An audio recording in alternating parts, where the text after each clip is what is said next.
एक दिन गौतम बुद्ध अपने शिष्यों के साथ एकदम शांत बैठे हुए थे।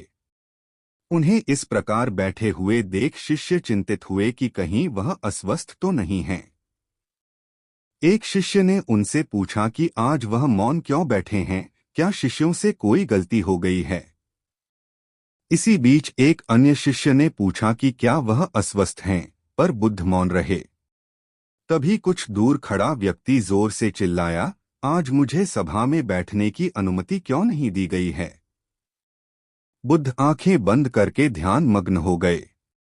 वह व्यक्ति फिर से चिल्लाया, मुझे प्रवेश की अनुमति क्यों नहीं मिली।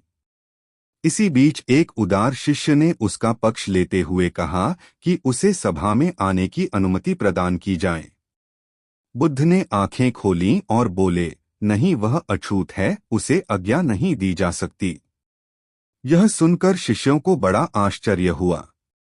बुद्ध उनके मन का भाव समझ गए और बोले, हाँ, वह अछूत है। इस पर कई शिष्य बोले, हमारे आश्रम में जात पात का कोई भेद ही नहीं, फिर वह अछूत कैसे हो गया। तब बुद्ध ने समझाया, आज वह क्रोधित होकर आया है। क्रोध से जीवन की एकाग्रता भंग होती है। क्रोधी व्यक्ति प्राय मानसिक हिंसा कर बैठता है, इसलिए जब तक वह क्रोध में रहता है तब तक अछूत होता है। इसलिए उसे कुछ समय एकांत में खड़े रहना चाहिए। क्रोधित शिष्य भी बुद्ध की बातें सुन रहा था। पश्चाताप की अग्नि में तपकर वह समझ चुका था कि अहिंसा ही मनुष्य का महान कर्तव्य व परम धर्म है।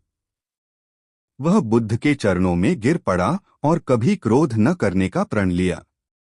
शिक्षा आशय यह है कि क्रोध के कारण व्यक्ति अनर्थ कर बैठता है और पश्चाताप उसे बाद में होता है, जिसका कोई लाभ नहीं मिलता। इसलिए हमें क्रोध नहीं करना चाहिए। असल मायने में क्रोधित व्यक्ति अछूत हो जाता है और उसे अकेला छोड़ देना चाहिए। क्रोध करने से तन, मन और धन तीनों की हानि होती है। क्रोध से ज्यादा हानिकारक कोई और वस्तु नहीं है।